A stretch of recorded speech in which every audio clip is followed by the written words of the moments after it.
नमस्कार, news makers में आपका स्वागत। मैं हूं प्रकाश हिंदुस्तानी। आज इस कार्यक्रम में हमारी खास मेहमान हैं डॉक्टर अन्विता अरोड़ा। आपका बहुत बहुत स्वागत है अन्विता जी हमारे स्टूडियो में।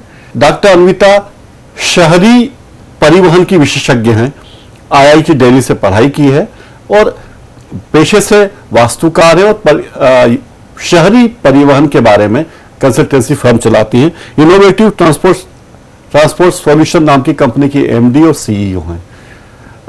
ये क्या करती है कंपनी आपकी, और ये सरकारी कंपनी है, प्राइवेट कंपनी है, BRT से इसका क्या नाता? देखिए, हम लोग सस्टेनेबल अर्बन ट्रांसपोर्ट के जो भी प्रोजेक्ट्स हैं, that is walkways, cycle track, pedestrians कैसे चलेंगे, आपके औरतें कैसे मूव करेंगी सिस्टम में, बसेस कैसे मूव करेंगी, ऑटो रिक्शास कैसे मूव करेंगे, इसके बारे में सिटी में हम लोग प्लानिंग करते हैं।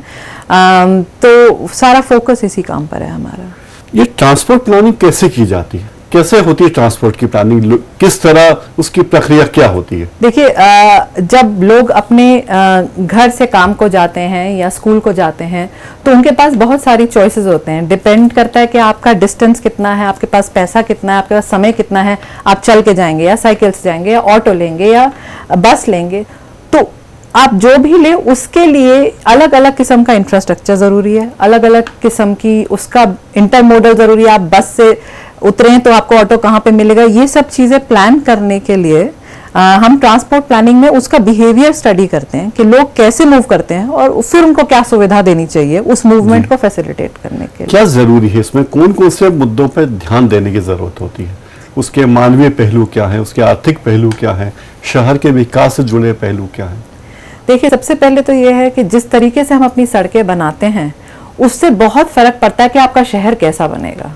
अगर आपकी छोटी सड़कें हैं जिसको बच्चे भी पार कर सकते हैं तो आप देखेंगे कि वो शहर थोड़ा सा सेफ होगा, बच्चे क्रिकेट खेल रहे होंगे, बुढ़े लोग बैठ के अपनी बातें कर रहे होंगे, औरतें अपना मिलजुल रही होंगी। और जहाँ बहुत चौड़ी चौड़ी सड़कें होती हैं वो एक किस्म से रिवर जैसे हो जाती है, बीच में एक गंगा बह रही है, आप एक शहर इधर बढ़ गया, दूसरा शहर दूसरी तरफ चला गया, तो एक्सीडेंट्स, शहर का टूटना एक किस्म से। तो जिस तरीके से सड़कें बनती हैं उससे आपका शहर पे बहुत फर्क पड़ता है।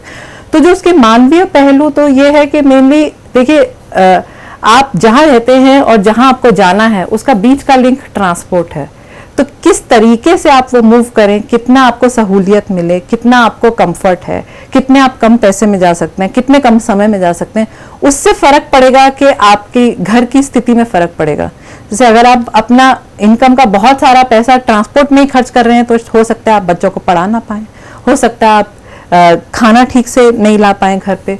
तो ट्रांसपोर्ट का बहुत बड़ा इम्पैक्ट है लोगों की लाइफ में डेली बेसिस के ऊपर। इंदौर BRTS आपने देखा? हाँ जी।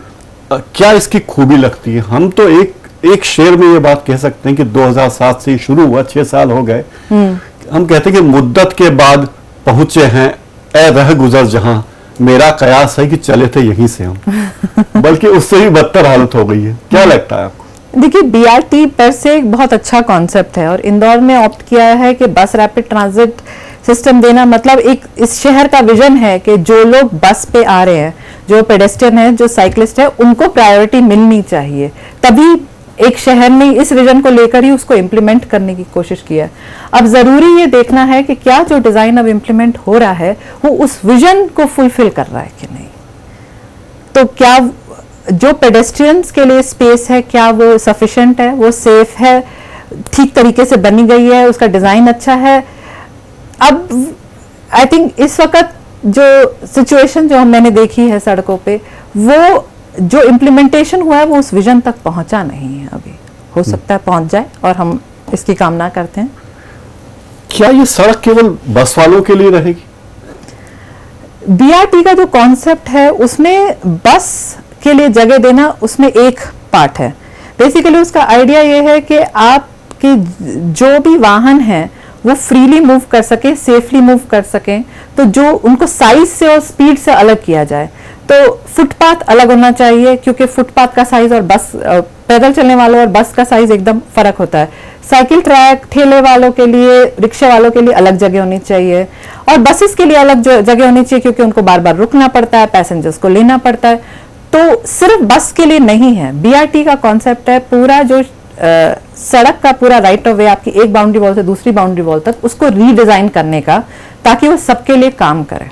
आपने कहाँ देखी है ये BRT, और आपको कहाँ की BRT सिस्टम सबसे अच्छा लगा? देखिए, वैसे हम दिल्ली में भी BRT है हमारे, एक छोटा सा 6 किलोमीटर का कॉरिडोर है, और उसमें बहुत अच्छा फुटपाथ, साइकिल ट्रैक और बस सिस्टम बना हुआ है। जिस तरीके से इंदौर का बनना है उससे थोड़ा सा फर्क है, वहाँ ओपन सिस्टम है, यहाँ इंदौर में क्लोज सिस्टम के लिए ऑप्ट किया है। पर BRT और काफ़ी शहरों में बन रही है, चाइना की बहुत सारी सिटीज़ में बन रही है, वहाँ बहुत भीड़ है, लैटिन अमेरिका के कुछ शहरों में है। पर BRT के अलावा बस का प्रायोरिटी लेन लगभग सारे ही शहरों में पूरी दुनिया के है, तो बस प्रायोरिटी लेन की तरफ से बहुत ज्यादा है एक BRT। हमारे शहर में दुर्भाग्य से बस में जाने वाले लोग, यानी जो पैदल जाना और पब्लिक ट्रांसपोर्ट का यूज करने वाले हैं, उनको बड़े नीची नजर से देखा जाता है। इंदौर शहर की जो सबसे प्राइम लोकेशंस हैं, वहां पर बसों के रुकने की, बसों के अड्डे नहीं बनाए गए, वहां कारों की पार्किंग की जगह है। हाँ। चाहे रेलवे स्टेशन हो, चाहे राजबड़ा जैसा इलाका हो, बसों के रुकने की व्यवस्था पे हमारे यहाँ ध्यान नहीं है। तो ये कितना सही है सिस्टम? ये सोचना सही है या गलत?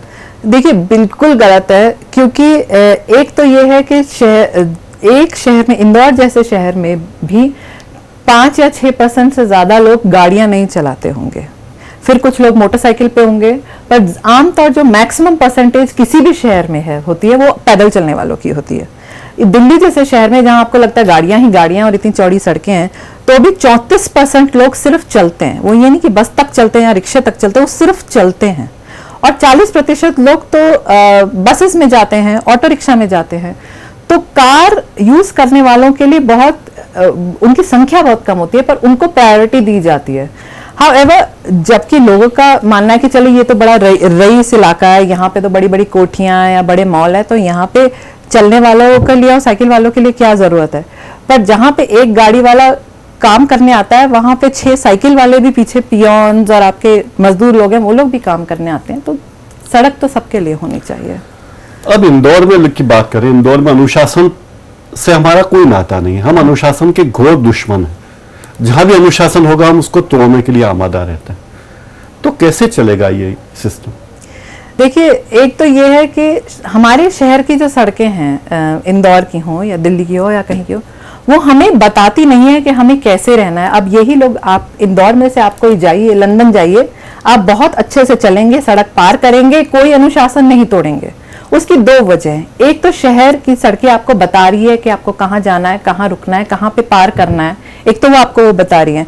दूसरा ये कि उस अनुशासन को तोड़ने का फाइन या पेनल्टी बहुत हाई है। तो दोनों चीजें जब लागू होती हैं, अनुशासन अपने आप आता है। ये कहना कि इंदौर के लोगों में अनुशासन नहीं है, ये गलत है। इसका मतलब है कि सिस्टम डिजाइन नहीं है उस अनुशासन को लाने के लिए। मतलब BRT सिस्टम जो है वो डिजाइन से चलेगा, अनुशासन से नहीं चलेगा। वो डिजाइन भी चाहिए उसमें और एनफोर्समेंट भी चाहिए, अनुशासन लोगों का अपने आप आ जाएगा। एक बात कही जा रही है कि क्या BRT सिस्टम के लिए सड़क चौड़ी करना जरूरी था? BRT सिस्टम के लिए सड़क चौड़ी करना जरूरी नहीं है, इसलिए क्योंकि जो मूल जो प्रेमाइस है BRT का वो ये है कि equitable allocation of road space. आपके नेशनल अर्बन ट्रांसपोर्ट पॉलिसी में ये है कि जितने प्रतिशत लोग चलते हैं उतनी प्रतिशत उनको जगह दी जाए, जितने प्रतिशत लोग बस में आते हैं उतनी रोड स्पेस उतनी दी जाए। तो जितनी भी जगह, अब ये है कि अगर ज्यादा लोग हैं और आपके पास रोटी उतनी है, ठीक है, रोटी को बड़ा करने की जरूरत नहीं है, आप उस हिसाब से उसका विभाजित कीजिए और प्रायोरिटी उसको दीजिए जिसकी जरूरत सबसे ज्यादा है। तो वो प्रायोरिटी और सही विभाजन की जरूरत है, उसमें सड़क चौड़ा करने का कोई जरूरत नहीं होती उसमें। इंदौर के BRT सिस्टम में आपने दुनिया भर में देखे हैं, आपने इस पे PhD किया है, शहरी ट्रांसपोर्टेशन पे आप शोध करती रहती हैं, PhD आपने इसी पे किया है, IIT दिल्ली से आपने पढ़ाई लिखाई की है। तो क्या ये इंदौर का सिस्टम चल पाए? 10 बार तो इसकी अवधि बढ़ चुकी कि अभी पूरा नहीं हुआ, अभी पूरा नहीं हुआ। अब 1 अप्रैल से भी शुरू नहीं हो रहा, 19 अप्रैल से इसका प्रयोग शुरू होगा। तो क्या ये हो पाएगा ठीक ठाक? देखिए, इसमें 2-3 चीजें अगर क्रिटिकली कर दी जाएं और बहुत इजीली कर सकते हैं, तो इसके सिस्टम को शायद सफल हो पाए। एक तो ये है कि जो आदमी बस पे चलेगा वो बस तक पहुंचेगा कैसे, क्योंकि वो आफ्टर ऑल पेडेस्ट्रियन है, उसको कहीं पे क्रॉस करके बीच पे जाना ही है।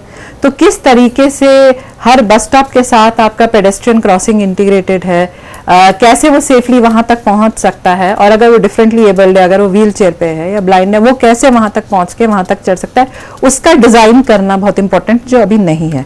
पहली बात ये।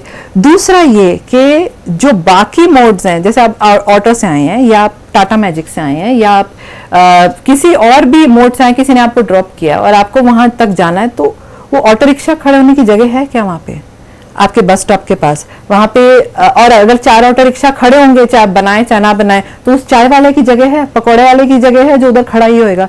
तो अगर इन सब चीजों के लिए हम डिजाइन कर लें, जो एक बिहेवियर होगा लोगों का, तो एक पॉसिबिलिटी है कि कम से कम लोग वहां तक जाएंगे। उसके बाद ये सिस्टम पे डिपेंड करता है कि उसको वो कितनी एफिशिएंसी से बस सिस्टम चलेगा, ये मैं कह नहीं सकती, पर वहां तक लोग को पहुंचाना सबसे पहले जरूरी है। और अभी उसकी व्यवस्था नहीं की गई? अभी उसकी कोई व्यवस्था नहीं है। यानी आप कहाँ बस से भी अगर आप गए तो आप उतर के कैसे जाएंगे अपने गंतव्य तक, कोई ठिकाना नहीं। उसका कोई ठिकाना नहीं। चौराहे पर जब वाहन आएंगे तब बस रुकी रहेगी या नहीं, पता नहीं। बस स्टॉप तक जाने के लिए हो सकता है कोई आपको छोड़ने के लिए जाए, या आप अपना स्कूटर या साइकिल लेके जाना चाहें तो वहां पे खड़ा कर पाएंगे, कोई भरोसा नहीं। तो ये तो बड़ी निराशाजनक तस्वीर आती है। या तो BRTS को तोड़ना पड़ेगा, या इसके डिवाइडर तोड़ने पड़ेंगे, या इसके बस स्टॉप बीच में से तोड़ने पड़ेंगे, क्या होगा? नहीं, वो करने से पहले ये जो चीजें ऑर्गेनाइज करना बहुत आसान है। आप अच्छे फुटपाथ, अच्छी क्रॉसिंग्स बनाना इतना मुश्किल काम नहीं है। वहां पे आप ऑटो रिक्शा का स्टैंड बनाना या टाटा मैजिक के रुकने की जगह बनाना, वो भी इतना कोई मुश्किल काम नहीं है। सोचने की चाहिए नहीं है अनविता जी, हमको साइकिल वालों के लिए अलग लेन, फुटपाथ वालों के लिए लेन चाहिए नहीं। इंदौर के लोगों की जरूरत क्या है? इंदौर के एक लेन चाहिए फेरी वालों के लिए, जहां लोग अपना गुमटी लगा सके, उसके लिए चाहिए। दूसरी लेन चाहिए इंदौर के लोगों को पैदल चलने वालों के लिए, जहां पर कुछ भी हो सकता है। वहां पे पैदल चलने वाले की लेन पे, फुटपाथ पे हो सकता है कि साइकिल चलते दिखे, हो सकता है मोटरसाइकिल चलता दिखे, आप रोक नहीं सकते। एक लेन हमें इंदौर वालों को चाहिए शादी ब्याह की बारात निकालने के लिए, चाहे कितना भी व्यस्त हो, शायद बारात तो निकालने उनको व्यस्त सड़क पे से ही। तो जहां इतना अनुशासनहीनता का माहौल है, हो वहां पर इन्फोर्समेंट कितना हो पाएगा? देखिए, अभी भी लोग डिवाइडर को कूद कूद के पार कर लेते हैं। नहीं, देखो, डिवाइडर को कूद के पार करते हैं क्योंकि किसी भी पेडेस्ट्रियन का दिमाग नहीं खराब जो 1 किलोमीटर आगे जाके यू टर्न लेके फिर वापस आएंगे। पेडेस्ट्रियन कार तो होते नहीं है, तो क्योंकि उनकी क्रॉसिंग की जगह नहीं बनी हुई है, इसलिए वो डिवाइडर पार करते हैं। तो बैड डिजाइन, मतलब बैड बिहेवियर बैड डिजाइन से ही आता है। दूसरा ये, आपने फेरी वालों की बात कही, फेरी वाले बड़े समझदार होते हैं, वो वहीं खड़े होते हैं जहां उनका सामान बिकेगा, और वो बिकेगा वहां पे जहां पे लोग चल रहे होंगे। तो अगर वहां पे आपका बस स्टॉप है और लोग शाम को चलकर आते हैं, बस की वेट करते हैं, तो फेरी वाला उधर खड़ेगा ही, क्योंकि आपको जब 20 मिनट बस की वेट करनी है तो आप चाय भी पियेंगे, आप पकौड़े भी खाएंगे, आप कुछ सामान खरीद कर भी जाएंगे, तो फेरी वाला वहीं खड़ा होगा। जैसे मुंबई में हर सबर्बन स्टेशन अपने आप में सुपरमार्केट। बिल्कुल। तो ये जरूरत है, ये आम जनता की जरूरत है। अगर हम डिजाइन नहीं करेंगे तो फेरी वाले को आप नाकारा न समझे। हमारे समाज के लोगों की जरूरत है कि उसको फुटपाथ पे सब्जी मिले, फुटपाथ पे उसको कचौरी खाने को मिले, पोहे खाने को मिले, जरूरत है हमारी। बिल्कुल, ताकि उसको अलग से ना जाना पड़े वही करने के लिए, उसका टाइम बच गया। जो 20 मिनट आपको बस के लिए वेट करना है, उतनी देर में आपने अपनी सब्जी भाजी खरीद ली। तो ये एक अच्छा यूटिलाइजेशन ऑफ टाइम है। वो चीज आपको सस्ते में मिल जाती है, ताजी मिल जाती है, आपको दूर कहीं जाना नहीं पड़ता। पर उसके लिए सड़क पे जगह बनाना, उसको डिजाइन करना बहुत जरूरी है। ये हमारा बिहेवियर है। तो हम बोगोता का डिजाइन या न्यूयॉर्क का डिजाइन नहीं कॉपी कर सकते, क्योंकि हमारा चलने या सिस्टम को यूज करने का बिहेवियर ही है, तो हमें उसी के लिए डिजाइन करना पड़ेगा। पर ये जो बीच में बस स्टॉप बनाए गए हैं और जो बसें चलेगी, उनके दरवाजे ऐसे कि उस बीच वाली लेन का उपयोग एम्बुलेंस नहीं कर पाएंगी, स्कूल की बसें नहीं कर पाएंगी, क्योंकि वो जिस तरफ उनके दरवाजे हैं उस तरफ तो ये बस स्टॉप होंगे नहीं। तो कैसे काम चलेगा? नहीं, ये तो खैर काफी गलत सिचुएशन है, क्योंकि जिस किस्म से ये BRT की गई है और उल्टे साइड के दरवाजे हैं इसमें, तो अब ये क्लोज सिस्टम हो गया। अब सिर्फ वही बसें जा सकती है जिनके वो उस साइड के दरवाजे होंगे, वो वही बसें होंगी जो इस BRT के लिए खरीदी गई हैं। जी। पर अगर ये ओपन सिस्टम होता और इंदौर का ओरिजिनल डिजाइन ओपन सिस्टम का था, तो उसमें आपकी ये सब चीजें जा सकती थी। और उसमें फायदा फिर ये होता है इंदौर वासियों को कि वो धीरे धीरे, पहले आप नॉर्मल बसें से चलाते, उस पर टाटा मैजिक भी चला लेते, धीरे धीरे बड़े बसेज आती, धीरे धीरे वो सिस्टम ऑर्गेनाइज होता, तो आपको उस सिस्टम के साथ शहर को ग्रो करने का टाइम मिलता। अब वो सुपर इम्पोज हो गया, तो अब उसको अपना टाँका खुद भिड़ाना पड़ेगा शहर के साथ। आप कितने नंबर देना चाहेंगे इंदौर के बीआरटी को? 10 में से कितने नंबर के लायक है ये? 10 में से 3 नंबर मिलेंगे? हाँ, 3 नंबर मिलेंगे। 3 नंबर इसलिए मिल जाएंगे कि कम से कम बीआरटी के विजन को तो अडॉप्ट किया है इंदौर ने, जो बहुत शहर नहीं कर पाए हैं। और क्वालिटी यहाँ कैसी है? इम्प्लीमेंटेशन के लिए कोई मार्क्स नहीं है। अच्छा, नीदर इनकी ग्लोबल फीट एंड फीड्स की आप चेयरपर्सन हैं। हाँ जी। क्या है ये संस्था? ये एक हम लोग, मैं और एक मेरी फ्रेंड है चिले से, सांतियागो में, और एक नीदरलैंड्स के व्यक्ति हैं, हम लोगों ने 3 लोगों ने मिलके खोला था ताकि हम अपनी रिसर्च को, जो अलग अलग हम लोग देशों में रिसर्च कर रहे हैं, उसको शेयर कर सके। क्योंकि हम लोग, जरूरी नहीं कि हमारी प्रॉब्लम सिर्फ हमारी हो, और भी जो हमारी तरह डेवलपिंग कंट्रीज हैं उनकी बड़ी सिमिलर सी प्रॉब्लम है। तो अगर वहाँ पे कोई शोध कर रहे हैं तो हम उनसे सीख सकें, हम अपना शोध उनके साथ शेयर कर सकें, इसलिए ये हमने शुरू किया था। कोई खास बात आप इंदौर के लोगों से कहना चाहें तो चलते चलते कह सकती हैं? इंदौर बहुत चटपटा शहर है, सबसे पहले तो मैं ये कहना चाहूँगी। और पर ऐसा नहीं है कि जिस तरीके से शहर की व्यवस्था इंदौर में है या सड़कों की व्यवस्था, वो बहुत यूनिक है। आमतौर पे भारत के सब शहर इसी तरीके से ही हैं, इतने ही मोटरसाइकिल हैं, ऐसे ही लोग चलते हैं, ऐसे ही इंटरसेक्शन डिजाइन नहीं है। तो जो सॉल्यूशन है वो भी अवेलेबल है, मतलब ऐसे कोई बहुत बड़ी समस्या नहीं है कि भाई इंदौर का कुछ नहीं हो सकता। बिल्कुल हो सकता है, विल हो और पॉलिटिकल विल हो तो ये बहुत अच्छा है। पर मेन चीज जिससे मैं बहुत इम्प्रेस हुई हूँ इंदौर आके, वो ये है कि यहाँ के सिटीजन्स का इन्वॉल्वमेंट अपने शहर में बहुत अच्छा है।